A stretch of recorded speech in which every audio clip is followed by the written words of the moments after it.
Hi friends, good morning. Welcome to your own channel care Shiksha. साथियों, आज की कुछ ताज़ा और बड़ी खबरों के साथ मैं पप्पू आप सभी के बीच उपस्थित हूँ। इसमें हम लोग देखेंगे इन शिक्षकों और प्रधानों पर कार्रवाई तय, जो कि डायरेक्ट सीएम के द्वारा सीएम मुख्यमंत्री नीतीश कुमार के द्वारा आदेश जारी किया गया है। इसके अलावा इस वीडियो में हम लोग जानेंगे वो है पुरानी पेंशन, जिसको लेकर के केंद्र एग्री हो गया और कब से यह जारी करेगा, इसका भी हम लोग इसमें जिक्र किए हैं। तो इस वीडियो में एंड तक बने रहें इन सभी खबरों को देखने के लिए। आइए हम इस वीडियो को शुरू करते हैं। और यहाँ पर आप देख सकते हैं मुख्यमंत्री के द्वारा जो है आदेश निर्गत जो है जारी किया जा रहा है, क्योंकि इस व्यक्ति के द्वारा जो है शिकायत किया गया था कि जो स्कूल से शिक्षक हैं वह गायब रहते हैं और समय पर जो है विद्यालय नहीं आते हैं, देर से आते हैं और पहले ही छुट्टी दे देते हैं। तो इसी बात को लेकर के जो है मुख्यमंत्री ने आदेश जारी किया है।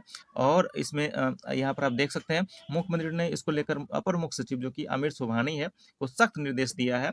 और उन्होंने कहा है कि शिक्षा विभाग के अपर मुख्य सचिव को भी फोन कर जांच कराने और त्वरित कार्रवाई करने को कहा है, जो कि लेट से विद्यालय पहुंचने वाले शिक्षक हैं। दूसरी बात यहाँ पर आप देख सकते हैं 18,000 आवेदन लंबित, प्राचार्यों पर कार्रवाई होगी। जी हाँ, ये कौन सी आवेदन है? तो यहाँ पर आप देख सकते हैं 43,000 छात्र व छात्राओं ने आवेदन किया है राष्ट्रीय आय सह मेधा छात्रवृत्ति के लिए। जी हाँ साथियों, 22-23 के लिए इस बार 43,300 जो 17 छात्र हैं छात्राएं हैं उन्होंने आवेदन किया था, जिसका कि अभी भी प्राचार्य यानी कि हेड मास्टर के स्तर पर वह लंबित है, जिस पर कि कार्रवाई करने की बात कही जा रही है। आइए अब हम लोग ओल्ड पेंशन की तरफ बढ़ते हैं। इसमें आप देख सकते हैं ओल्ड पेंशन स्कीम केंद्र सरकार सरकारी कर्मचारियों को देगी पुरानी पेंशन योजना का लाभ। केंद्रीय मंत्री ने केंद्र सरकार की पूरी प्लानिंग किया जाहिर। जी हाँ, ये क्या प्लानिंग है और कैसे जारी करेगा, कैसे लागू करेगा, इसको हम लोग इस वीडियो में देखने वाले हैं।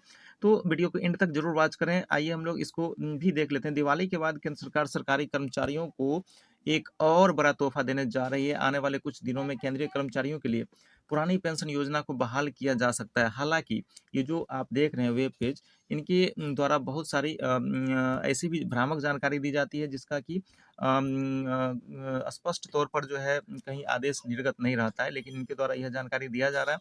इसको हम लोग इस वीडियो में देखेंगे। और कांग्रेस के द्वारा पुरानी पेंशन योजना का लाभ देने के वादे पर केंद्र सरकार के मंत्री ने कहा कि हमारी सरकार देश भर में पुरानी पेंशन योजना लागू करने की मास्टर प्लान तैयार कर रही है। बहुत जल्द खुद प्रधानमंत्री श्री नरेंद्र मोदी इसकी घोषणा करने वाले हैं, ऐसा इनके द्वारा जो है दावा किया जा रहा है। पुरानी पेंशन योजना की बहाली के लिए केंद्रीय कर्मचारियों को बड़ी राहत मिलेगी। सूत्रों का दावा है कि केंद्र की मोदी सरकार जल्द ही इस फैसले पर विचार कर सकती है। हालांकि यह कर्मचारियों की लंबे समय से डिमांड रही है और मंत्रालय की तरफ से नहीं दिया गया कोई ठोस जवाब। मंत्रालय की तरफ से ऐसा जवाब तो नहीं दिया गया, लेकिन बता दें कि सरकार ने कर्मचारियों की मांग पर कानून मंत्रालय से पुरानी पेंशन स्कीम को लेकर राय मांगी थी। और इसमें पूछा गया कि कौन से विभाग से ओल्ड पेंशन स्कीम यानी कि ओपीएस को लागू किया जा सकता है। हालांकि मंत्रालय की तरफ से इस पर कोई ठोस जवाब नहीं दिया गया। इससे पहले संसद के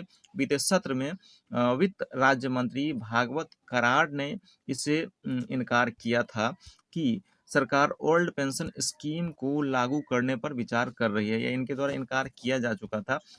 विपक्षी पार्टी इस मुद्दे पर कर रही फोकस, सूत्रों का कहना है कि भले ही सरकार इस पर मना कर रही है, लेकिन चुनावों में जिस तरह विपक्षी पार्टी इस मुद्दे पर फोकस कर रही है, इससे आने वाले दिनों में पुरानी पेंशन पर फैसला लिया जा सकता है। जी हाँ, आपको पता ही होगा कि आने वाले समय में लोकसभा इलेक्शन होना है, और अगर चाहे तो सरकार इस लोक लुभावन योजना को ला करके कर्मचारियों को अपनी तरफ कर सकती है।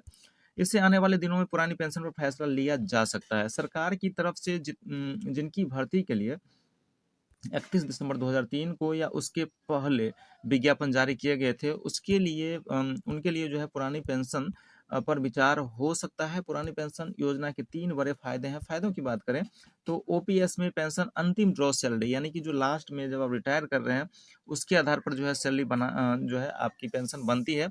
इसके अलावा ओपीएस में महंगाई दर के बढ़ने के साथ ही आपकी जो पेंशन है उसमें बढ़ोतरी हो जाती है।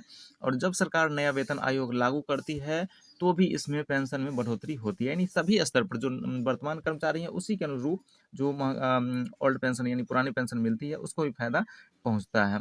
2004 में लागू हुई थी नई पेंशन योजना। 4 में जो है पुरानी पेंशन को खत्म कर दिया गया था, जो कि बीजेपी का ही गवर्नमेंट था, उन्हीं के द्वारा इसको खत्म किया गया था। अब अगर यह लागू करती है तो उन्हीं के द्वारा यह लागू करवाया भी जा सकता है, अगर चाहे सरकार तो यह कर सकती है। लेकिन यह बहुत ही मुश्किल है, शायद ही इनके द्वारा लागू हो सके। केंद्र ने साल 2004 में नई पेंशन योजना को लागू किया था। नई पेंशन योजना के फंड के लिए अलग से खाते खुलवाए गए और फंड में निवेश के लिए फंड मैनेजर को भी नियुक्त किया गया। पेंशन फंड के निवेश का रिटर्न अच्छा रहने पर पुरानी पेंशन की तुलना में नए कर्मचारियों को रिटायरमेंट के समय अच्छी राशि मिल सकती है। इस पर कर्मचारियों का सवाल है कि पेंशन फंड के निवेश का रिटर्न बेहतर ही होगा, यह कैसे संभव है?